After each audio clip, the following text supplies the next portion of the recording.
America football দল football ইতিহাসে সবসময় এক ভিন্ন গল্প। তারা ফুটবলের জন্মভূমি ইউরোপ বা দক্ষিণ আমেরিকার মতো না হলেও ধীরে ধীরে নিজেদের শক্ত অবস্থান তৈরি করছে বিশ্ব ফুটবলে।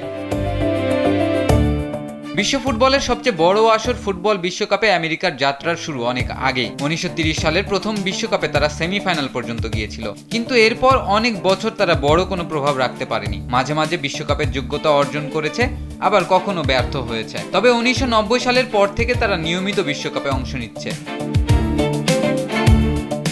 আমেরিকার ফুটবল ঐতিহ্যটা একটু আলাদা। ইউরোপের মতো ক্লাব ভিত্তিক গভীর ইতিহাস না থাকলেও তারা খুব দ্রুত উন্নয়ন করেছে। তাদের সবচেয়ে বড় শক্তি হলো ফিটনেস, গতি এবং শৃঙ্খলা। পাশাপাশি এখন তরুণ খেলোয়াড়দের একটা শক্তিশালী প্রজন্ম তৈরি হয়েছে, যারা ইউরোপের বড় বড় ক্লাবে খেলছে।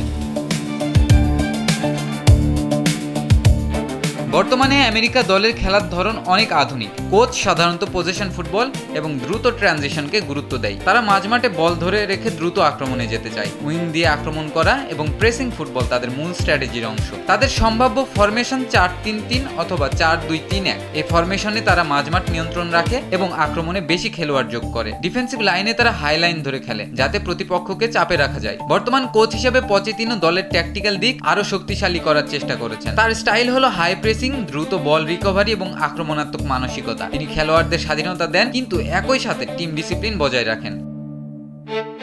এবারের বিশ্বকাপে আমেরিকার ভালো করার সম্ভাবনা অনেক, কারণ তাদের স্কোয়াডে এখন অনেক তরুণ তারকা আছে যারা ইউরোপের টপ লিগে খেলে অভিজ্ঞতা অর্জন করেছে এবং তারা চাপের ম্যাচে লড়াই করতে পারে। সবচেয়ে বড় বিষয় হলো হোম কন্ডিশন এবং সমর্থকদের মানসিক শক্তি। বিশ্বকাপ যদি আমেরিকা বা তাদের অঞ্চলে হয়, তাহলে তারা বাড়তি আত্মবিশ্বাস পায়। এছাড়া আধুনিক ট্যাকটিক্স, উন্নত কোচিং এবং গভীর স্কোয়াড তাদেরকে যে কোনো বড় দলের বিপক্ষে প্রতিদ্বন্দ্বিতা করার সুযোগ দেবে। সব মিলিয়ে বলা যায়, আমেরিকা এখন আর আন্ডারডগ নয়। তারা ধীরে ধীরে বিশ্ব ফুটবলে শক্তিশালী দলগুলোর মধ্যে জায়গা করে নিচ্ছে, আর এবারের বিশ্বকাপে তারা বড় কোনো চমক দেখাতে পারে। তৌফিক তুহিন, কালবেলা।